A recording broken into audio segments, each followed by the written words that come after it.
reconstruction d'expérience. Alors, vous ne le voyez pas, mais la photo représente des sauveteurs en montagne. Donc, c'est mon terrain d'étude. Donc, professionnellement, moi, sinon, je suis professeur de PS et formateur dans l'activité escalade pour des professeurs de PS. Et à côté de ça, je fais une thèse au CNAM pour essayer de trouver quelque chose dans ce thème-là. Alors, dans le thème favoriser la construction d'expérience, moi, je vais plutôt aborder une hypothèse, on pourrait dire, essayer de voir en quoi les émotions pourraient être un accélérateur pour l'apprentissage. Après, il y en a qui diraient que sont plutôt un frein, donc ma démarche sera plutôt positive, vers un accélérateur. Il y a évidemment des critiques qui pourront être faites dans les définitions et les prises de position que je prends volontairement. Donc au niveau du plan, au début, je vais positionner rapidement ma démarche de recherche, donc la question que j'ai eue au départ, les premières réponses que j'ai eues avec le début de mes données, de mon terrain. Ensuite, la posture théorique que je pose, ça ira très vite. Et ensuite, les différents niveaux de réponse. Donc en fait, je vais partir du général, c'est-à-dire essayer de comprendre l'activité, comprendre le métier, de par son caractère complexe, de la formation qui est spécifique à ce métier, essayer de comprendre comment elle fonctionne. Et nous verrons qu'en fait, une formation, paradoxalement, est relativement courte pour un métier très complexe. Donc c'est en ça que je me pose une question, essayer de comprendre en quoi ce métier pose ça. Donc j'aborderai les notions d'expérience, on verra que le sens souvent de l'expérience vient des émotions, et que ces émotions-là, lorsqu'elles ont une valeur, une balance donnée, ainsi qu'un engagement qui est déterminé par celle-ci, ça permet d'essayer de comprendre comment cet apprentissage peut être rapide. Donc évidemment, c'est une recherche en cours, je n'ai pas de résultats, j'ai fait mes entretiens, je suis en train de prendre mes données. Donc j'ai déjà lu et écouté mes entretiens, mais je n'ai pas encore de résultats. Donc c'est surtout des intuitions. Donc vous pourrez rebondir dessus, il n'y a pas de problème. Et je conclurai avec quelques ouvertures, avec qu'est-ce que ça pourrait apporter dans des formations autres que celles des sauveteurs de montagne. Donc dans un premier temps, la question que je me suis posée, parce qu'en fait, à côté de ça, je suis montagnard aussi, donc on veut toujours relier un petit peu ce qui nous motive avec un objet de recherche, c'est comment comprendre comment devient-on sauveteur de montagne, comment construit-on son expérience d'un environnement aussi risqué qu'incertain. Donc quelque part, essayer de comprendre comment on arrivait à agir efficacement entre guillemets, mais dans le sens où il n'y avait pas de suraccident, ils y arrivaient, alors que le milieu est fortement incertain avec un risque objectif et pas que subjectif important. Donc au début, pour essayer de comprendre ça, ma première mes premières intuitions, c'était le premier point, c'était de rentrer par les compétences collectives. En me disant, c'est parce qu'entre eux, ils ont des compétences collectives, comme on l'a vu juste avant, mais particulières, qui leur permettent d'agir en sécurité dans un milieu très incertain. Et puis, au bout de mes premiers entretiens, c'est pas ce qui ressortait le plus. Alors c'est vrai que ça m'intéressait beaucoup, parce que j'ai lu des choses sur le rôle de la communauté, l'altérité, quand on connaît les différences de l'autre, on est plus efficace, donc tout ce genre de choses-là. Mais le problème, c'est qu'avec mes données, ça ne ressortait pas, parce que moi, c'est uniquement des entretiens, donc c'est le discours sur ce qu'ils font. Et plus particulièrement, en fait, je les interroge sur un secours marquant. Donc, c'est le point de départ. Donc, au début, évidemment, ils me brossent leur parcours, leur histoire. Mais après, ce qui m'intéresse le plus, c'est le secours marquant. Et donc, c'est ce qui, eux, se rappellent de ce qu'ils ont fait. Et ce n'était pas la notion de collectif qui arrivait en premier, contrairement à ce que je pensais. C'était assez singulier et très porté au niveau de la relation entre expérience et émotion. Donc, c'est pour ça que dans un second temps, je vais me positionner là-dessus, avec un premier constat de parler que dans ce métier-là, la spécificité était la réactivation émotionnelle forte, toujours avec la communauté, ils sont toujours en train de parler de ce qu'ils ont fait, donc ça ancre chez eux des expériences typiques. Mais on avait aussi avec le rôle de l'erreur dans la réactivation, etc. Mais à un moment donné, c'était un constat et je ne pouvais pas, dans mes données, toujours pareil, essayer de trouver. Donc je l'ai affiné un petit peu et c'est ce qu'on va voir maintenant donc, dans la suite. En fonction des données, essayer de voir en quoi les émotions et les expériences sont reliées. Donc théoriquement, comment je me positionne... Non, juste un tout petit récapitulatif de ce que je viens de dire. Donc en fait, il faut le voir, le grand schéma, c'est le métier de sauveteur, on va dire, en gros. Ça, c'est son agir. Et comprendre que lorsqu'il est dans un environnement risqué, il développe des émotions qui elles-mêmes ancrent des expériences. Ces expériences vont permettre de diminuer le risque sur certains, etc. Donc ça fait un cercle comme ça et c'est de comprendre ce fonctionnement. Donc c'est là où se situe un petit peu la question encore générale. Théoriquement, je n'ai pas de champ scientifique affilié. Je suis parti du principe que tous les champs scientifiques qui pouvaient m'apporter des informations sur mon objet étaient intéressants. Simplement, j'ai pris deux prérequis, c'est-à-dire que ce qui m'intéressait, c'était une posture historique, dans le sens où une personne se construit singulièrement, avec sa propre histoire, et si on veut comprendre son agir à un moment donné, on ne peut pas le faire, la plupart du temps, même je pense, c'est ma posture, tout le temps, sans comprendre ce qu'il est avant. Donc c'est cette première posture. Et essayer de comprendre, non pas comment on est à un moment donné, mais comment on le devient. Donc c'est la question de la construction de l'expérience. La deuxième posture, c'est holiste et dynamique, c'est de considérer, donc ça c'est maintenant la plupart quand même des courants, un homme total qui n'est pas du tout dichotomique. Et une vision, donc ça c'est dû à un petit peu ce que j'ai fait avant, je m'étais beaucoup intéressé aux théories du chaos, tout ce qui est non-linéarité, la gestion de la complexité, tout ça. Et en gros, pour faire simple, donc comprendre le monde non pas comme une succession déterminée, mais des choses qui arrivent sans qu'on puisse le prévoir. Et un des éléments dans cette théorie qui est importante, c'est ce qu'on appelle la sensibilité aux conditions initiales, c'est-à-dire que dans un cours d'action, à un moment donné, un élément insignifiant pour certains, donc c'est toujours au niveau du ressenti d'une personne, peut transformer tout l'agir ou même un environnement entier. Donc c'est comprendre quand je vais vous mettre des schémas ou des choses comme ça, c'est qu'à tout moment, ce que j'explique quelque part, ça peut exploser parce que l'environnement lui-même, et pas que dans les secours en montagne, est dynamique et peut changer à tout moment, mais aussi chez l'individu. Donc les différents niveaux de réponse, donc je reprécise mon objet, donc c'était le rôle des émotions dans la construction de l'expérience chez Sauveteurs de montagne. Donc le premier point, je me suis dit, bon, il faut que je connaisse un petit peu ce métier-là, j'en avais des idées, puisque en étant montagnard, j'avais eu des contacts. Et la première chose qui se positionnait, c'était de savoir comment ils ressentaient ce métier-là. Et pour eux, il est extrêmement complexe. Donc sans faire une définition de qu'est-ce qu'est la complexité, rapidement, c'est des éléments différents qui sont combinés et qui ne sont pas saisissables directement. Donc on peut parler de notion d'imprévisibilité. Alors ça rejoint une notion qui est assez à la mode, la notion d'incertitude. Et en fait, après avoir un peu fouillé cette notion, elle n'est pas facile à utiliser parce que c'est toujours le même problème.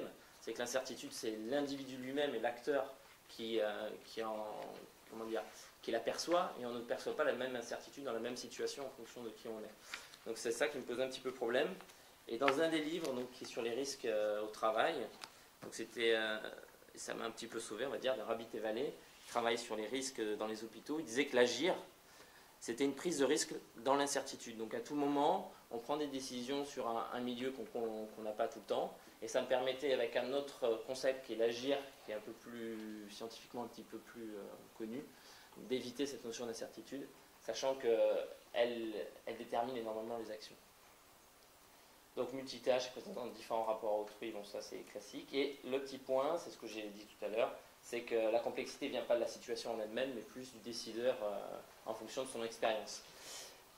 Donc une première hypothèse que je m'étais posée, c'était de dire que ce métier est perçu comme complexe par les sauveteurs, quelle que soit leur expérience. C'est-à-dire que même s'ils sont très expérimentés, il est encore complexe et encore nouveau pour eux, de par l'environnement qui est énormément dynamique. Et on verra un peu plus tard que c'est parce que, quelque part, il est perçu toujours comme complexe qu'il n'y a pas d'erreur, et peu d'accidents, et qui les permet d'être toujours attentifs et de ne pas rentrer dans des routines. Le deuxième niveau, c'était de comprendre leur formation. Donc, encore qu'on cite la formation des sauveteurs, un petit peu de définition rapide, parce que sinon on n'a pas le temps de tout faire, mais c'est toujours le même problème quand on parle de capacité pratique, c'est le savoir-faire, les connaissances, les savoirs, les attitudes requises, les savoir-être. Donc ça c'est dans le glossaire de la formation professionnelle. Mais ce qui était important à soulever, c'était la deuxième définition de Schwartz, c'est que quelque part, et chez les sauveteurs ça se revoit dans leur formation, c'est qu'ils ne recherchent pas la qualité de la formation, mais surtout comment elle peut être applicable dans un secours. C'est-à-dire qu'ils ont très peu de cours, je vais l'expliquer un petit peu après, mais très peu de cours magistraux par rapport à d'autres formations qu'on a vues tout à l'heure. C'est énormément sur le terrain, et ils essayent en fait de faire en sorte que la simulation soit le plus près possible. Donc les simulations comme pour des pilotes d'avion ou des métiers à risque, soient la plus proche possible du terrain. Mais quand on interroge les sauveteurs, il y a toujours cet écart qui disent oui, ces simulations c'est bien pour comprendre comment faire des schémas qu'on va essayer de construire. Mais là, on n'a pas le côté humain de la victime qui nous regarde, qui est en train de souffrir et qui, quelque part, transforme notre agir au moment où on est. Donc il y a certaines limites, mais dans leur formation, ils essaient d'être au plus près de leur terrain. Donc les sauveteurs de montagne, ils ont, on va dire, pour pour essayer de comprendre comment ils sont formés, je vais aller assez rapidement. Tout d'abord, moi je me suis intéressé à ce qu'on appelle le PGHM, donc c'est un détachement de la gendarmerie. Il faut savoir que les sauveteurs en montagne, il y en a qui sont chez les pompiers, il y en a qui sont chez les CRS, donc c'est un peu la guéguerre entre eux. Mais les gendarmes, quelque part, c'est eux, on va dire, sont pas le métier le plus complet, c'est-à-dire que c'est eux qui font les rapports d'accidents juridiques, etc. Alors que les CRS, eux, vont les sauver les gens, mais après ils vont chez les gendarmes pour que leur rapport civil soit fait, et les responsabilités, c'est les gendarmes qui les posent. Donc c'est pour ça que c'est un petit peu plus intéressant que les autres. Donc ils rentrent en gendarmerie, donc on va partir de la formation d'un jeune qui a envie de devenir un sauveteur de montagne. Il rentre en gendarmerie, il est obligé de faire ses classes, il est mis en brigade, et lorsqu'il est en brigade, et c'est là où pour eux c'est une certaine souffrance, parce que la plupart du temps ce n'est absolument pas des gendarmes, certains avouent avoir jamais mis un PV de leur vie, le but du jeu c'est qu'ils soient sauveteurs en montagne dans leur milieu dont ils sont passionnés, mais ce temps de brigade leur permet de passer en fait des premiers brevets, donc ça s'appelle le CTM, le DTM, le BTM, qui sont passés à Chamonix dans 2 écoles, une école militaire, l'UNHM, et au CNISAC, une école propre à la gendarmerie. Mais ces diplômes, entre guillemets, ne sont uniquement des diplômes de montagne, au même titre qu'un aspirant guide. C'est-à-dire qu'il n'y a aucune formation propre au secours. Ils sont pour l'instant formés à être montagnards. Ce qui amène certains gendarmes qui arrivent à être aspirants guides par le NSA, donc une autre institution, à sauter cette étape-là. Mais quelque part, cette expérience montagnarde, elle est longue. C'est-à-dire que là, ils en ont au moins pour 3-4 ans, et la plupart du temps, il faut qu'ils aient déjà des prérequis de montagne avant. Donc c'est un temps plutôt long. À la suite de tous ces diplômes, ils passent un test en fait. C'est un test uniquement basé sur leur capacité en montagne, soit en ski, en escalade, en conditions physiques. Et à l'issue de ce test, ils sont affectés soit en PGM, pour les entre guillemets les plus faibles. Il faut savoir qu'il y en a 9 pris par an, et c'est quand même une élite. Hein. Les PGM, c'est ceux qui vont aller par exemple dans le Cantal, dans le Jura. Et il y a les PGHM qui eux sont mis sur les grands massifs comme les Alpes ou les Pyrénées. Donc il y a une différence entre les deux. Et avant d'aller là où ils sont affectés, ils ont 1 mois de formation. Et c'est là où je suis allé, moi, sur le terrain au CNISAC, là où ils sont formés, pour essayer de comprendre comment ça fonctionne et faire des entretiens avec eux. Et ce mois de formation, leur donne ce qu'ils appellent un membre de caravane et donne accès au secours directement à l'intérieur de leur unité. Donc c'est là où, moi, la question se posait, c'était, ils sont montagnards, d'accord, mais à un moment donné, quand on parle avec eux, ils disent bien que d'être sauveteur de montagne, c'est pas pareil que d'être un montagnard, c'est pas parce qu'on est un très bon montagnard qu'on sera un très bon sauveteur. Et ce qui m'interrogeait, c'est qu'en 1 mois, ils arrivaient à être ensuite intégrés à un peloton. Même si, je vais mettre même s'ils sont plus ou moins tutorés après par les anciens, mais des fois non. C'est-à-dire que mon côté collectif, là c'est une remarque avant où je croyais, la plupart du temps ils me disent mais non, on part tout seul dans l'hélicoptère. Parce qu'en fait, il faut savoir qu'une équipe qui va faire un sauvetage, c'est un pilote, ce qu'on appelle un treuilliste, celui qui va faire descendre la personne, le sauveteur, et le sauveteur. Et on prend rarement 2 sauveteurs, pour la simple raison que sinon ça fait trop de poids dans l'hélicoptère lorsqu'on reprend la victime. Donc mon côté collectif, il était entre le pilote, le mécanicien et le sauveteur, mais plutôt entre sauveteurs. Donc du coup c'est pour ça que j'ai basculé aussi sur vraiment une analyse singulière du sauveteur. Donc enfin, après ils rentrent dans le peloton, et là ils auront ce qu'on appelle le chef de caravane, et il faut qu'ils passent le guide, mais alors qu'ils sont en peloton, ils ont une formation continue. Donc c'est pour ça que j'en arrivais à dire que quelque part, donc la vidéo on va la voir un petit peu plus tard, histoire que ça sera la fin au milieu. C'est pour ça que j'en arrivais à dire qu'on a une formation courte au niveau du secours, elle est longue, ça je suis d'accord au niveau de la montagne, mais elle est courte au niveau du secours, dans un métier complexe. Donc c'est ça qui m'interrogeait, qui était le point de départ de ma recherche. Donc la vidéo qui montre en fait, j'en parle tout de suite, mais on la verra tout à l'heure, donc ça coupe la demi-heure, elle porte sur une simulation. Donc en fait, la simulation durait évidemment 5 heures, j'en avais filmé 40 minutes, donc j'ai fait des petits bouts, on voit un petit peu toutes les étapes. Après la mise en place, la présentation, vous verrez qu'il y a un chef qui prend les décisions et qui coordonne, et en effet il y a toujours un formateur qui n'est pas loin pour intervenir normalement si jamais il y a problème, mais vous verrez qu'il intervient plus que ce qu'ils veulent intervenir. Donc voilà, donc c'est la question que je posais, qu'est-ce qui fait que cette formation est courte? Y a-t-il des particularités dans l'exercice de ce métier? Donc pour comprendre ça, je suis parti sur la notion d'expérience en me disant qu'ils construisaient des expériences marquantes qui leur permettaient quelque part en peu de temps, se faire un répertoire d'expériences qui pourra leur servir rapidement dans leur métier. Donc il y a Donc qu'entend-on par expérience et en quoi est-elle différente sur le nombre de secours effectués? Donc bon, j'ai toujours mis des définitions, mais je vais aller vite. En gros, l'expérience, alors je suis sûr qu'il y a des gens ici qui la définiront beaucoup mieux que moi. Moi, c'est encore, j'ai pris des petites brimes un peu à droite, à gauche. J'ai pas encore fait ma synthèse pour décider exactement ce que c'est. J'en ai fait ensuite une définition vis-à-vis des émotions. Mais sur l'expérience en premier, la première chose, c'est de dire qu'en fait, nous, en agissant, et ça c'est le principe, par exemple, du courant d'action situé, on est tout en train d'agir dans un milieu, de transformer ce milieu. Mais quelque part aussi, on a un côté d'observation qui permet d'intégrer la transformation qu'on a faite. Donc c'est un premier point sur l'expérience. Et le deuxième, donc, c'est boutiné, donc je vais vous laisser la lire parce qu'elle rassemble un petit peu... Ah non, j'ai fait une bêtise. Voilà, elle rassemble un petit peu tout ce qu'on pourrait retrouver dans une expérience. J'en profite pour dire que je vais faire une séparation entre expérience E et expérience ES. Parce qu'en fait, une expérience de vie, une expérience qui fait qu'on a un métier est différente des expériences qu'on va avoir en fonction d'un événement. Donc l'expérience en grand, plus ou moins en fonction des courants, on peut l'appeler l'histoire. C'est l'histoire, le vécu d'une personne. Les expériences seront ciblées sur un événement. Donc je vous laisse la lire. Enfin, ce qui moi me trouve important, c'est la notion d'histoire et de temporalité. C'est-à-dire qu'à chaque fois, une expérience, elle est tout le temps reliée à un temps d'action. On ne peut pas dissocier en fait ce qu'on a vécu, avoir un rapport au temps. Et aussi en même temps, ce mode dynamique, c'est-à-dire qu'on n'est pas, quand on fait raconter quelqu'un sur une histoire, elle ne sera jamais telle quelle que la réalité. C'est déjà c'est déjà une interprétation. Et donc du coup, ça donne une dynamique où une personne qui va vous raconter 2 fois la même expérience, des fois, pourra dire de 2 fois de 2 manières différentes, en fonction, on verra par exemple, de l'état émotionnel où il est dans ce moment-là. Et on n'aura peut-être pas exactement la même histoire. Donc et après, voilà. Puis là, donc c'est là où on va venir après, c'est que les expériences vécues prennent du sens par rapport aux expériences à vivre. Donc c'est-à-dire que quelque part, on va utiliser, ça bon c'est connu, hein, on va utiliser les expériences qu'on a vécues dans ce qu'on va faire au présent. Donc là, je suis désolé, je n'ai pas ouvert comme il fallait, donc ça... Ah si, je comprends. Pas grave. Donc, pour comprendre cette histoire, donc je viens de le dire, il faut voir que c'est dans une action située, une configuration singulière et multi-d'activité, où on a une signification donnée à l'environnement et à notre action.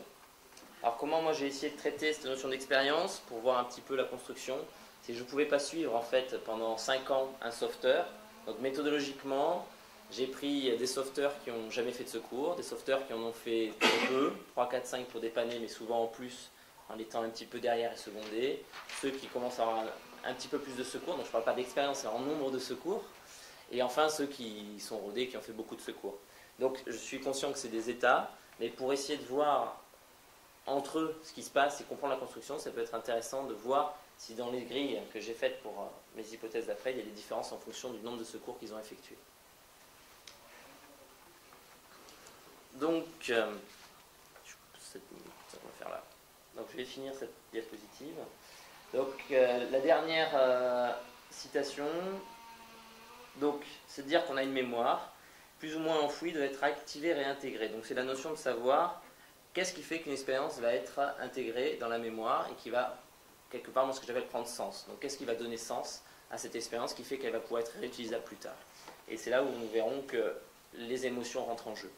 Donc ce que je vous propose, c'est de voir le petit film sur comment ils sont formés. Et puis on attaquera réellement les émotions après le petit temps de... J'attends qu'on me dise. Ouais, je le chie. Ça va bien se passer. Je pense que c'est quelle heure, les gars? Sur place 10h moins 10. Sur place 10h50. L'alerte, il a un 2.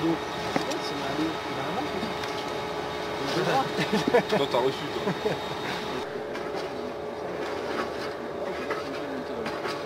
Ouais.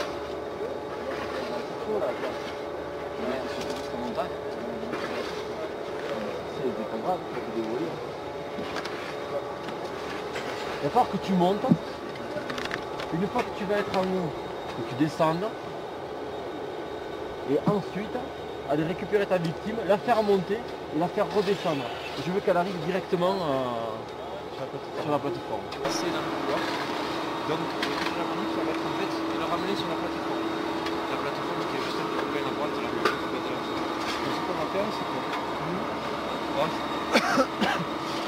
faire monter, on aura 2 amarrages en bas sur la plateforme. D'accord, un pour le toit et un pour la pompe. Et ensuite, il faudra faire un grand bois au niveau de la vire de neige. Parce qu'en fait, ce qu'on va faire, c'est qu'il faudra monter sur la vire de neige et descendre ensuite sur la victime. Et au retour, chemin inverse, c'est-à-dire que depuis le mec, il va falloir le remonter jusqu'à la vire de neige, donc avec le oreille, et ensuite il va descendre en tyrolienne depuis la vire de neige jusqu'à la plateforme. Ok. Donc là, les deux qui vont sur la victime, donc ils vont monter, vont commencer pour le jet, là, pour aller jusqu'à la vire. Donc en sécurité, quoi, avec un victime pour le jet. Donc je pense qu'il a mis un peu direct avec le quai. Ok, ça va. Direct avec le quai. Et ton renvoi, tu veux faire quel? Et bien alors le renvoi, ça va être vous qui allez me dire quand vous allez être sur la plateforme, comment on peut faire le renvoi. Parce que là, depuis ici, je ne vois pas commencer les bras et derrière. Donc suivant commencer, mais s'il y a de la glace, je pense pas, il faut que tu fasses un relais pour faire le renvoi. Tu vois? Ouais. Et pourtant, une tyrolienne après? Et pourtant une tyrolienne après, ouais. Parce qu'après on tendra la tyrolienne de la vire jusqu'à... Enfin, tu verras quand tu seras sur la vire comment c'est foutu, parce que d'ici t'as vu on voit rien. Comment, à quel endroit tu peux faire un amarrage. Ok. Voilà. Donc c'est toi et Eric qui descendez. Ok. Nous on restera sur la plateforme pour faire les amarrages, faire marcher le treuil. Tu vois pas enlever faire la compte à la pluie et on va remonter. Je pense que ça suffit d'envoyer 2 mecs, parce qu'après on sera plus de 3 sur la plateforme. Il y en a un qui remonte. Gérer. Moi je pourrais vous aider, hein, si vous voulez. Ouais. Ouais, après à la fin, Une liaison sur la plateforme. Ah, mais il y aura un mec. Est-ce que peut-être peux installer une machine. là-haut Tu peux 3 installer une c'est pas du luxe, c'est pour faire passer la perche pour la retame et Tu tout. vas nous aider alors en bas?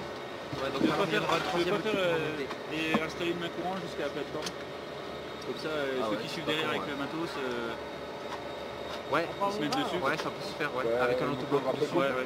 Ouais, ok. En fait, il y aura peut-être ces pieux là. Vous verrez comment c'est foutu. Ouais, ouais. Vous verrez comment c'est foutu pour faire le truc. C'est pas quoi? Manu? Ouais. Ce qui peut se passer, c'est que hier en Nexon, on a eu un gamin de problème avec les radios là.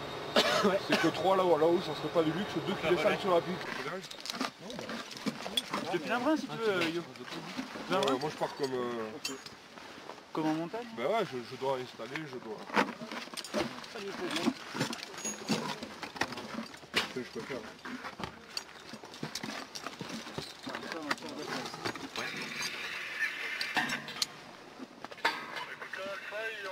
T'as des pliés là?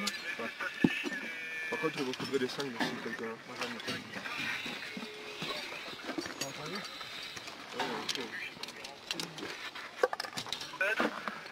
Qui se plaint fortement du dos.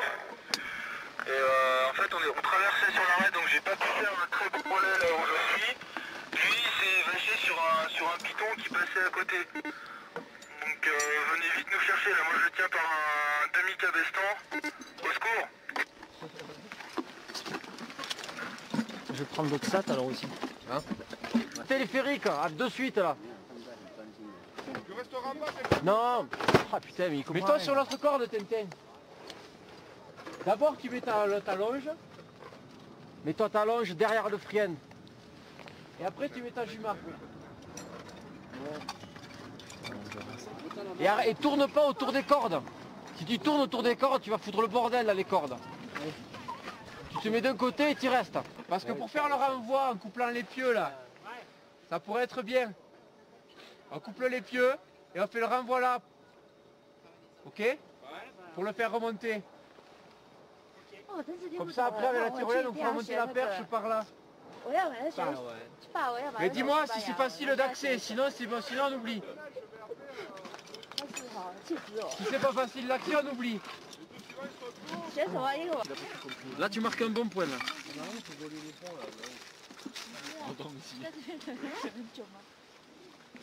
Tu marques un point pourquoi? Parce que ça n'a pas compris. Je pense qu'il n'a pas compris. Moi aussi je pense. Bon Tintin, tu nous expliques ce que tu fais?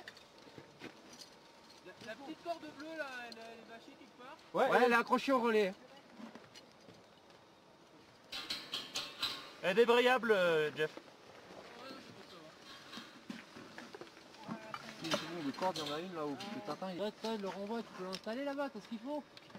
T'as pas de poulie, t'as rien. Ben il va monter et installer le renvoi là. Et Ben tu vas aller l'installer le renvoi, puis c'est rien. Ah mais t'as pas de poulie, t'as rien. Prends ma corde dans mon sac. Hein, on va pas briser pour hasard. Prends ma corde dans mon sac. Il n'y a rien compris. Ok, bah je te fais venir alors. Oui, yo. Tu peux me bloquer si tu veux. Ok, on te bloque. Là, t'es bloqué sur la bleue, je bloque la bleue. Ça. Il y a 2 goujons de douce qui viennent d'apparaître à 1 mètre du relais, c'est merveilleux. Il y a quoi? Il y a 2 goujons de douce qui viennent d'apparaître. Ah. Excellent.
Voilà. La question était de se poser la question de qu'est-ce qui permet une expérience d'avoir du sens. Donc en citant Pirandello, un philosophe je crois bien, les faits sont comme des sacs, s'ils sont vides, ils ne tiennent pas debout. Pour qu'un fait tienne debout et qu'il ait un sens, il faut d'abord y faire entrer les motifs et les sentiments qui l'ont provoqué. Donc moi je parlerai plus d'émotions, donc il y a toujours un verbiage autour des émotions, on parle de sentiments, on parle d'affect, on parle de motifs. Donc dans la définition je vais essayer de dire un peu comment les dissocier, mais moi je parlerai essentiellement d'émotions. Donc ce qui est dit là, c'est qu'en gros, pour que cette expérience ait du sens, il faut que son lot d'informations qu'elle apporte soit relié à une émotion. Donc je vais faire rapidement une petite définition des émotions. Dans un premier temps, historiquement, comment elles étaient. Donc dans la Grèce antique, ils en sont intéressés, puis après on n'en a plus entendu parler. Et c'est avec Darwin qu'on a commencé avec la théorie de l'évolution, on s'est intéressé aux émotions, en disant que c'était quelque chose qui était dans l'évolution entre primates et l'humain. Et c'est arrivé à la théorie de l'information avec Cannon en disant que c'était un processus de mise en alerte physiologique. Donc on le voyait uniquement comme une réponse physiologique de l'organisme à un événement. Et James a apporté quelque chose en plus, c'est-à-dire qu'en plus d'être une mise en alerte physiologique, donc quand on a peur, on a la chair de poule, tout simplement, et qu'on peut le voir, c'est-à-dire qu'il y a aussi une prise de conscience de ces changements. C'est-à-dire on a ces changements, mais il y a aussi une part cognitive de qu'est-ce que ça se fait chez moi. Et après, les behavioristes sont arrivés, pour être très rapide, et un peu tout cassé la maison, en disant qu'il ne fallait surtout pas laisser la place aux émotions, que c'était quelque chose de chaotique dans le mauvais sens du terme, pour moi, et que, en plus d'être héréditaire, elles ne présentent aucun pouvoir d'adaptation à une situation, elles sont que néfastes. Et on retrouve chez certaines personnes, dans certains corps de métier, qu'on les interroge, ce préconçu, même si ça évolue quand même maintenant. Définition suite, alors sans relire tout, maintenant de nos jours ça a évolué. Alors il y a certaines constantes qui se retrouvent. La première chose, c'est que les émotions elles interviennent lorsqu'il y a une transformation, lorsqu'il y a un changement d'état. Donc c'est ce qu'on trouve dans la définition de Sartre. Et qui permettent en fait de combler un vide. C'est-à-dire à un moment donné, si on est en face d'un obstacle, en face d'une rupture, on est pris de court, comme on dit, c'est une expression un peu commune. Et il faut combler par un agir, et souvent c'est les émotions qui remplissent ce vide. Par exemple, j'ai peur, je vais dire n'importe quoi, d'un lion, je vais courir le plus loin possible, et ça va me permettre de me sauver grâce à ma peur. Et je vais décupler mes forces. Le deuxième point, c'est dire qu'en plus, c'est donc sans rejoindre transformation, c'est un processus adaptatif, contrairement à ce que disait tout à l'heure Watson. Et ça vient lors d'une rupture de continuité. Donc il faut voir que dans un cours d'action, on a plein de petites actions qui s'enchaînent, et à un moment donné, on va avoir une grosse rupture. Alors comment on peut voir cette rupture-là? C'est entre, c'est toujours le même triptyque, c'est entre l'individu, son milieu, dans son agir. Et à un moment donné, dans son agir, le milieu et l'individu, l'individu ne peut pas répondre à son milieu, ou dans une autre hypothèse, l'individu a un but qui fait que dans le milieu où il est, ça ne marche pas. Et donc du coup, il va y avoir une rupture, et c'est là où intervient une émotion. Donc c'est là que Bernard Rimet, qui vient de la psychologie sociale, fait une différence entre émotion et affect. En fait, des affects, on en aurait tout le temps. C'est un peu l'état affectif qu'on a. Mais les émotions, elles, viendraient vraiment lorsqu'il y a rupture. Et ce qui parle, c'est que les affects sont les formes incipientes. C'est-à-dire que c'est ce qui est à la base des émotions, qui existe toujours. Dans n'importe quel cours d'action, on en a. Je pense qu'on ne peut pas dire qu'à un moment donné, on n'a pas d'affect. Mais à un moment donné, lorsqu'il y a une grosse rupture, c'est l'émotion. Donc c'est plus sur la valeur de l'événement que ça devient soit un affect ou une émotion. Et après, la différence entre émotion et sentiment, les gens se battent un petit peu. Donc j'ai trouvé une définition qui est du courant de Berthoz et Damasio, qui est en bas, qui dit qu'en fait les sentiments, c'est les cartes, alors ils sont neurophysiologiques, les cartes neuronales qu'on a à l'intérieur de nous, c'est-à-dire l'essence qu'on a, mais qui est invisible. Et l'émotion, c'est ce qui serait palpable et ce qui serait visible pour quelqu'un extérieur. Donc c'est une des définitions, une des différences qu'on peut faire. Alors ce qui est important aussi, et ça rejoint tout à l'heure la temporalité des expériences, c'est que c'est temporaire. On n'a pas un état affectif ou une émotion qui dure très longtemps, c'est souvent assez bref. Et enfin, ça induit des antécédents temporellement précis, donc c'est toujours, ça revient sur l'expérience, c'est-à-dire qu'avec une émotion donnée à un moment donné, ça peut rappeler des émotions d'avant et donc des faits antérieurs. Et en plus de combler ce moment d'agir, c'est aussi, selon Berthoz, une préparation à l'agir, c'est-à-dire une perception. Ça va nous aider dans un milieu à percevoir le milieu d'une certaine manière et souvent gérer des situations de façon plus optimale. Et nous verrons que c'est important dans le métier de sauveteur de montagne parce que quelque part, ils sont toujours en risque objectif, un risque d'intégrité, ils risquent quand même leur corps, leur vie. Et à un moment donné, les émotions, elles ont vraiment un rôle à jouer dans cette préparation à l'agir. Donc ça, c'est pour reprendre ce que j'avais dit. Alors, ça, c'est l'extrait d'un questionnaire. Donc, à la question concernant la place des émotions à un des sauveteurs qui était formé, il répondait, donc on va bien voir la bivalence, elles existent, il faut apprendre à vivre avec et les positiver. Donc, montrer, et c'est ce qu'on va venir, il faut une balance qui soit plutôt positive avec. C'est parfois le bon moyen de prendre en compte un danger imminent. Donc, on a vraiment ce côté palpable de la préparation à l'agir. Et pourtant, eux, ce ne sont pas des gens, entre guillemets, qui ont eu beaucoup de secours. Ce sont les premiers, ils arrivent. Mais d'un autre côté aussi, elles ne doivent pas empêcher la raison et la lucidité de s'exprimer. Donc, le premier point, c'est de dire que les expériences ont un sens, elles s'ancrent dans la mémoire, grâce aux émotions. Alors, quel rôle elles jouent? Donc elle joue ce rôle d'ancrage, on va voir autre chose. Je vais passer un schéma. Vous allez là. Donc ce qu'on appelle un épisode émotionnel. Alors, ce schéma, la première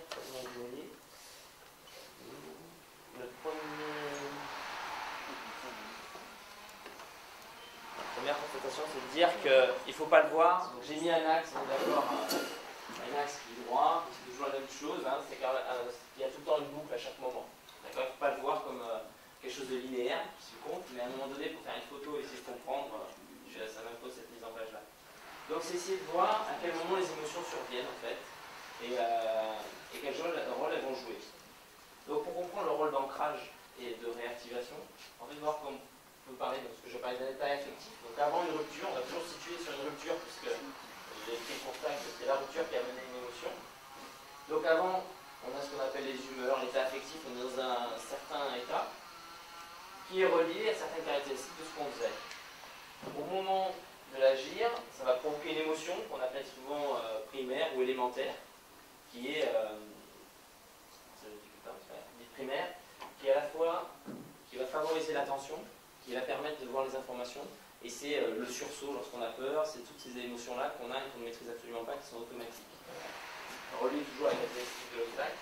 Et ensuite, on a des émotions qui sont plus, ce qu'on appelle provoquées, qui sont un petit peu plus positives, qui vont nous permettre de revenir à ce qu'on appelle la syntonie. Alors, la syntonie, c'est l'équilibre, la syntonie, c'est le déséquilibre. Donc, à un moment donné, là, l'individu et le milieu, dans leur agir, ne sont pas en phase, il va falloir les remettre en phase. Et pour ça, on a des processus de résolution de problèmes, qu'on voit dans plusieurs courants, pas uniquement là. Et ça va provoquer, en cherchant cette recherche, ça va provoquer des émotions, toujours en rapport avec la caractéristique de la résolution de cet obstacle-là. Et enfin, on a des émotions lorsqu'on a réussi, donc tout le monde, en ayant fait du sport ou autre chose, quand on a gagné ou n'importe quoi, on a tendance à faire exploser sa joie. Et à un moment donné, on ancre aussi mieux les caractéristiques de la solution qu'on a trouvée. Donc le rôle un petit peu des émotions, ce serait ça en fait. C'est un retour incessant avec la mémoire.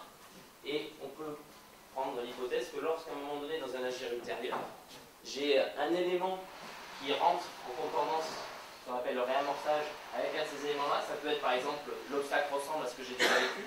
Ça me rappelle l'émotion que j'ai vécue, et à un moment donné, ça va m'amener plus rapidement à trouver la solution. Et donc, on peut avoir une entrée de réamorçage à un des endroits, soit par les émotions, soit par la caractéristique de l'obstacle, pour essayer ensuite de mieux le dépasser. Donc, voilà comment on pourrait expliquer en quoi les émotions favorisent l'apprentissage. Enfin, la rétention qui ensuite permet dans un autre agir d'être plus efficace. On peut appeler ça un tissage dynamique. C'est-à-dire c'est dynamique dans le sens où on ne sait jamais, lorsqu'on vit quelque chose, quelle va être l'entrée qui va me rappeler ce que j'ai déjà vécu émotionnellement ou par les faits. Et on peut parler maintenant, en fait, lors d'un événement, d'une expérience émotionnelle, qui lie à la fois, en fait, ce que j'ai vécu vis-à-vis de l'événement et l'émotion que j'ai eue. Donc là, c'est pas très, si c'est important, mais rapidement, Bauer a montré une chose, et qui rappelle ça, c'est que par exemple, lorsqu'on est joyeux, on aura tendance à rappeler des événements joyeux. Donc c'est vraiment cet effet d'émotion. Et une des choses importantes sur lesquelles on va aller, c'est qu'il précise que c'est la valeur émotionnelle des informations qui guide leur organisation. Donc quelque part, c'est bien, on a des émotions, mais il faut savoir qu'elles ne sont pas toutes de la même intensité. Et c'est cette intensité-là qui va jouer un rôle dans l'ancrage. Et c'est la question ensuite en fait, que je me pose. En quoi les émotions peuvent être un accélérateur pour l'apprentissage? Et c'est pour ça que je pose la question de la valeur et des valences, parce qu'il y a des théories. Alors là, par exemple, il y a des théories qui s'opposent, donc moi j'ai pris celle qui se rapprochait de ce que je pensais, je sais bien qu'il y en a d'autres, qui disent que plus une émotion est forte et plutôt positive, plus elle sera stockée facilement avec son lot d'informations, elle restera plus longtemps, donc elle pourra être plus réutilisée dans les situations plus tard. Donc, pour illustrer ça, j'ai un petit... Donc c'est extrait d'un livre, donc c'est là, c'est un autre support encore, c'est quelqu'un qui réécrit un secours qu'ils ont vécu. Il faut savoir que ça a été écrit 10 ans après le secours, et quand on le lit, on a l'impression qu'ils viennent de le vivre. Et c'est là où un des indicateurs que je peux avoir dans mes entretiens, c'est la clarté des détails vis-à-vis de ce qu'ils ont vécu, qui montre bien qu'il y a eu comme une photo de l'instant, et que ça a été porté, et souvent, c'est dû à une émotion très forte à ce moment-là. Donc la situation, c'est en fait dans le massif du Mont Blanc, il y a une alerte qui est donnée. Il y a un homme qui est accroché par 2 piolets, donc vous imaginez quelqu'un accroché par 2 piolets dans une paroi pratiquement verticale, qui n'a plus rien pour ses pieds, qui est tétanisé, qui ne bouge plus. Donc les sauveteurs sont alertés, l'hélicoptère arrive, et il y a un enchaînement de circonstances, qui est celui-là, donc je vais le lire un petit peu. Malgré la célérité de l'intervention, l'alpiniste se croyant sauvé, plonge dans le vide. Donc en fait, et ça arrive souvent, on le retrouve lorsqu'on fait du sauvetage, on a fait du sauvetage aquatique, c'est-à-dire que la personne est tellement affolé qu'il va faire le contraire de ce qu'il faudrait, et va couler même son sauveteur. Et là, quelque part, il est tellement sûr qu'il est sauvé, l'hélicoptère est à côté, le sauveteur est descendu, donc il est tout à côté, mais il se dit ça y est, je suis sauvé, et il ouvre les bras, et à ce moment-là, le sauveteur, le gendarme parvient néanmoins à le saisir un instant, le tenant à bout de bras au-dessus du vide. Malheureusement, l'alpiniste, paralysé par le froid, exténué et choqué, lâche prise à nouveau. Les sauveteurs n'en croient pas leurs yeux, il vivent alors un moment d'angoisse sans précédent, n'ayant jamais vécu dans leur carrière professionnelle un tel enchaînement de péripéties aussi extraordinaire. Donc on voit vraiment l'engagement. Il faut imaginer quelqu'un qui a la main et puis il voit la personne descendre 200 mètres de paroi verticale jusqu'en bas. L'histoire à la fin, c'est qu'en fait il a été amorti par un tampon de neige. Alors il pense aller retrouver quelqu'un décédé, ce qui arrive assez souvent, et la personne vit encore, il le ramène, et ce qu'il dit c'est que d'émotions, frayeur et sueur froide, tout au long de ce sauvetage finalement réussi. Tout est bien qui finit bien, les sauveteurs pouvaient alors laisser s'exprimer leur joie et leur soulagement. Donc là on rentre, une des notions aussi qui est importante chez eux quand ils en parlent, pouvaient alors laisser s'exprimer. Donc en fait, quand ils m'en parlent, ils en ont toujours des émotions dans leurs actions, mais ce qu'ils apprennent, c'est non pas à gérer les émotions, c'est gérer à les cacher, mettre un masque. Mais quelque part, elles leur servent toujours et ils les ont. Donc c'est en ça que c'est intéressant. Et on voit bien que dans cet exemple-là, ça finit bien, ça a été très intense et à un moment donné, ils le conservent. Pour eux, c'est ce qu'on appelle un secours référence qui va, là on peut rentrer un peu de collectivité même si qui est rentré en fait souvent c'est ce processus-là, on le raconte très souvent à l'intérieur du peloton, ça devient une référence et même des gens qui ne l'ont pas vécu peuvent utiliser cette expérience. Bon, même si c'est pas sur ça que moi je vais traiter ma recherche, mais c'est un des éléments qui peut servir à réfléchir. Donc, c'est-à-dire que dans la nature et la valeur, la balance des émotions sont fortes. Donc juste un petit schéma sur comment on peut voir cette valeur, cette balance. Donc souvent on dit que les émotions sont plus, positives et très fortes, moins, négatives et peu fortes, moins, négatives et très fortes, et plus, positives et faibles. Et en fait, dans beaucoup d'ouvrages, on dit qu'à un moment donné, c'est trop réducteur de mettre ça comme ça, c'est qu'il y a ce qu'on appelle une ambiguïté émotionnelle. Alors ça arrive dans certains, si vous essayez de voir dans votre mémoire, c'est arrivé qu'on n'est ni figue ni raisin, on est entre les deux, donc on a une ambiguïté entre des émotions plutôt positives et négatives. Par contre, ce qui est aussi dit, donc ça c'est vraiment la théorie, c'est que lorsqu'on a une émotion très forte positive, on n'en aura pas une négative forte en même temps. C'est pas possible, il n'y a pas d'ambiguïté. Par contre, lorsqu'on a, c'est là le positif. Et vice versa, lorsqu'on a une grosse émotion négative, on n'aura pas de côté positif. Alors, c'est très réducteur, on ne peut pas classer les émotions évidemment en négatif et positif, c'est juste pour essayer de comprendre essayer de comprendre leur rôle. Alors il y a quand même un chercheur, donc Isen, qui a montré que lorsque l'individu avait des émotions fortes et positives, donc ça pose le problème de la classification des émotions, qui est un grand problème, je pense que je n'aborderai pas ou que je décrirai, puisqu'en fonction des chercheurs, on a une classification totalement différente. Et Isen dit que lorsqu'elles sont positives et fortes, ça amène l'individu à plus de créativité, il va être plus ouvert aux informations du milieu, et plus ouvert à l'écoute et au point de vue d'autrui. Donc il y a une recherche qui a montré, donc je ne la connais pas exactement, il faudrait que je m'intéresse, que ces émotions-là vont amener plus de créativité. Donc dans la formation, quelque part, c'est intéressant de trouver un moment et un moyen d'apporter plus de créativité. Donc l'hypothèse, donc ça je pense le retrouver pas mal dans mes contenus, c'est un petit peu évident, mais les sauveteurs lors d'un secours éprouvent en majorité des émotions fortes, positives, mais aussi quelquefois fortes et négatives. C'est-à-dire qu'il leur arrive rarement dans leur agir d'être très peu connotés émotionnellement. Et c'est ce qui, je pense, les amène à être compétents, si on peut être compétents très vite. Donc la question ensuite, pour descendre encore un peu plus bas, donc on a vu une des hypothèses que c'est l'expérience était ancrée avec des émotions plutôt fortes, et de comprendre maintenant comment ces émotions fortes peuvent apparaître. Donc, alors là, j'ai un schéma aussi qui est très contestable, de par sa forme, mais qui apporte toujours pareil une information. Donc il est descendant, donc je vous rappelle ce que je disais tout à l'heure, il faut voir quelque chose de toujours dynamique. À un moment donné, ça peut toujours avoir un grain de sable qui fait tout sauter, mais ça donne une photo un petit peu de comment on pourrait arriver à des émotions plutôt positives et plutôt négatives, avec toutes les réserves que ça donne. Donc, on part de la rupture, et le but du jeu, en fait, c'est d'arriver à une syntonie, donc à un équilibre. Donc il y a plusieurs circuits pour y arriver. Donc la première chose, c'est ce que je disais tout à l'heure, c'est que soit on a une rupture vis-à-vis du milieu, un nouvel élément qui arrive, soit c'est un individu qui se fixe un nouveau but. Donc moi je prends un exemple, dans mon métier c'est tout simple, il y a un élève, il a envie de sauter une telle hauteur, en saut en hauteur, il va mettre une barre au-dessus largement de ses capacités, mais c'est son but, il a envie, donc il va se retrouver un obstacle, et à un moment donné, coup, il va plus être avec son milieu. Il va essayer de sauter, il va rater. Donc ça peut être un obstacle qui est défini par lui-même, ou c'est le milieu qui a changé d'un coup et qui provoque un obstacle qui donne des émotions. Donc comme on l'a dit tout à l'heure, il y a un premier temps d'émotions élémentaires qui active la vigilance, l'attention et la rétention d'informations. Et ensuite des émotions qu'on appelle dirigées. Alors, ça moi je suis pas trop d'accord. Donc c'est pas moi qui ai un petit peu agencé plusieurs livres, mais c'est pas trop. Il parle d'écarts acceptés ou d'écarts trop grands qui amènent soit une réaction d'approche pour résoudre le problème, c'est toujours pour résoudre le problème, soit de l'évitement. Alors, l'écart accepté amènerait une approche, une exploration cognitive, la curiosité par exemple, et cette curiosité va faire rechercher dans notre rapport amnésique, dans notre mémoire, si on a déjà vécu des choses, ce qu'on a vu tout à l'heure, c'est une certaine entrée, est-ce que ça fait ressortir quelque chose que j'ai déjà vécu, ou déjà ressenti.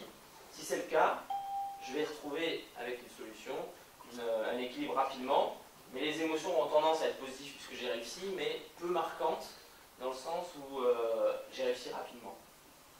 Le second temps d'évite là-bas, c'est quand l'écart est trop grand ou en insécurité, on va avoir tendance à éviter.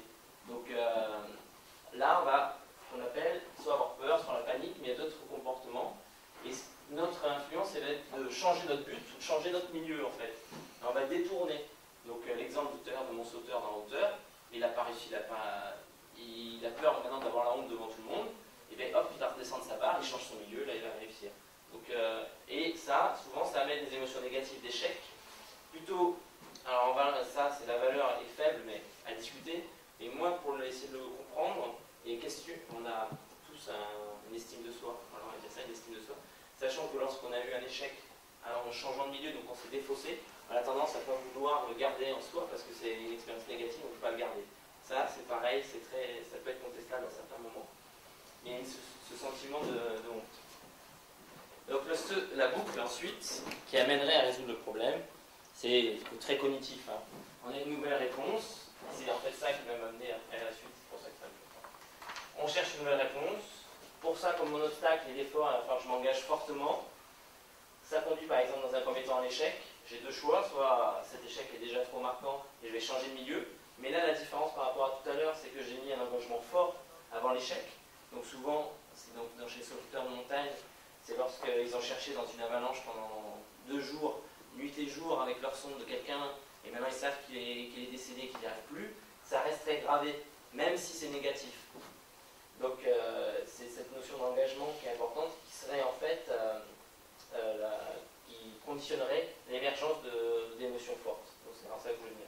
Et ensuite, soit on a eu une réussite, et si on a réussi après s'être engagé très fortement, donc ça vous l'avez tous vécu je pense dans votre expérience, on a tendance à exprimer beaucoup de joie et à le garder en soi. Donc en gros, plus le but est important, plus la force de l'obstacle est grande, plus l'acharnement est grand, plus les émotions seront fortes. Donc ça je passe carrière chez hier. Donc le fort engagement des sauveteurs permet de dépasser le fort obstacle qui présente la réalisation d'un secours et amènerait à des émotions fortes. Donc maintenant la dernière question, donc c'est le dernier niveau, et c'est fini. Ces émotions fortes, on voit qu'elles viennent d'un engagement fort. Donc chez mes sauveteurs, en fait, là où je le resitue, qu'est-ce qui amènerait cet engagement spécifique? Et donc là j'avais des petits passages. De montrer, c'est d'apporter cette aide aux gens. Ou quelqu'un qui y croit plus par exemple, qui se dit bon ça y est je vais y rester là. Moi je l'ai déjà vécu ça, donc je peux savoir dans l'état de détresse dans lequel on est à ce moment-là, et que d'un coup, paf, t'as le rayon de soleil qui revient. Ben, moi, et être le rayon de soleil. Ouais, voilà, ouais. Apporter ça aux gens. Moi c'est ça je crois qui me fait le plus vibrer. Et puis de pouvoir les faire remonter dans la machine, ou les amener à l'hôpital derrière, et puis prendre des nouvelles derrière si ça va mieux. Ou... Donc c'est vraiment le côté humain, et pas performance en fait quelque part. Non mais je suis pas rentré là-dedans pour être 7B dans 1 an quoi, c'est pas trop mon truc. Non ouais, c'est vraiment le côté humain moi. Et après, il y en a plein qui m'ont déjà dit mais pourquoi t'as pas fait pompier ou autre chose? C'est parce que ce truc là, bon il y a tout. Et il y a tout qui s'allie à ce que j'aime. Moi je suis sportif depuis tout petit, donc il y a ce côté sportif. Je suis passionné de montagne, il y a ce côté montagne en plus. Il y a ce côté image du PG qui est forte quand même, que par exemple je serais pas allé chez les CRS. Moi depuis tout petit c'est le PG qui me fait rêver, et j'ai jamais rêvé devant les CRS. Et ben que j'irai en CRS, je suis au CRS montagne quoi. Mais là, il y a tout, il y a le mythe, il y a tout qui colle avec. Donc c'est vraiment fort lorsqu'ils en parlent, de voir vraiment qu'est-ce qui les engage. Et ce qui est important, à venir, bon, vu qu'on y est, qu'on a soufflé, on va mettre le deuxième, qui complète le premier. Donc on va rentrer un petit peu dans tout ce qui est les notions de... il parle de miracle, de passion et maintenant de magie. Parce que je pense, c'est une des hypothèses, ça les dépasse un petit peu. Pourquoi on est une passion? Bon. Après le fait de... Après il y a un côté magique quand même. C'est-à-dire que moi quand je commençais à être alpiniste et que j'ai appelé le PGHM, j'étais voir à Chamonix pour des renseignements sur la montagne. Vous êtes rentré au PGHM à Chamonix? Non, bon. Je vais y aller, mais... On rentre dans le PG, on voit des gars avec la médaille de guide, bon, le pull ouvert gendarmerie, bleu, on entend la radio qui bip, des gars qui disent, je veux dire, un appel de détresse, un peu une mission. En plein été, on entend toute la journée l'hélico dans le ciel, là, avec le côté majestueux de la montagne en fond de plan. C'est magique, quoi. On trouve, je pense, spécifiquement ce métier, qui vient de leur passion, qui est multiple en fait, qui est à la fois une passion pour la montagne, il y a un milieu, donc c'est bien ce qu'il disait, c'est vrai que dans les caractéristiques, on pourrait dire que pompier, ça va être la même chose. Mais en fait, la différence entre un pompier et un sauveteur de montagne, je pense que par contre le sauveteur de mer est assez proche du sauveteur de montagne, c'est qu'en plus de vouloir sauver son prochain, d'être dans des milieux tout le temps nouveaux, dynamiques, il y a ce côté d'exercer dans un lieu où on est passionné. Et je pense que c'est là où tient un petit peu le nœud, et ce que je vais essayer de voir dans mes données, et c'est là où c'est le plus intéressant. Donc là, je récapitulais les forces de l'engagement qu'on peut voir chez Sauveteur. C'est la nouveauté perpétuelle des situations. Elle est due essentiellement à la perception du risque qu'ils ont. Elle est due à la perception du risque. Ils ont un sens du voir très affirmé, dû à la hiérarchie, le fait qu'ils sont quand même en gendarmerie. Et lorsqu'on parlait tout à l'heure de tout grand écart qui est amené à l'évitement, il faut savoir qu'eux, l'évitement, quand on leur demande d'aller sauver quelqu'un, ils n'ont pas trop le droit. Et ça, c'est une particularité aussi. Et enfin, ce que je disais, la passion de la montagne et la proximité entre la vie et la mort qu'ils ont tout le temps, qui, lorsqu'on le voit bien, nous c'est tabou, souvent quand on parle de mort, et chez eux, ils vivent avec, et ça, je pense, est aussi un élément de fort engagement. Donc pour conclure, c'est un petit peu la trame, donc ne le lisez pas. La trame de ce que j'ai essayé de montrer, c'est essayer pour comprendre comment est-ce qu'ils apprennent rapidement, donc cette formation courte, est dans un métier complexe, c'était de se dire qu'ils ont des expériences marquantes, qui sont dues à des émotions, que si c'est bien ancré, c'est parce que ces émotions sont fortes, que ces émotions fortes, elles proviennent en fait parce qu'ils sont face à un obstacle fort qui leur demande un engagement fort, une force d'engagement. Et pour expliquer ça, ce serait à la fois par les risques, le sens du devoir, et ce rapport passionnel qui est vraiment ma réponse. Donc c'est un petit peu la trame descendante, un petit peu de comment je aborde cette question-là. Voilà. Donc je pense, comme je marque là, que les émotions ont un rôle dans les formations. Donc j'invite, ça c'est des pistes, mais à ne pas empêcher la survenue des émotions. J'en ai pas parlé, mais le rôle des erreurs est très important, parce qu'il est souvent porteur d'émotions négatives qui peuvent être transformées en positives dans une formation. Et il y a la notion de partage émotionnel, où on voit, donc là j'avais un extrait, je ne le mets pas, on voit bien qu'un ancien apporte, rien que par mimétisme souvent, beaucoup de choses à quelqu'un qui va aller avec lui, et surtout en reparlant ensuite. Donc là, voilà. Donc ça on peut en discuter après, là, voilà, je finis. Si je devais...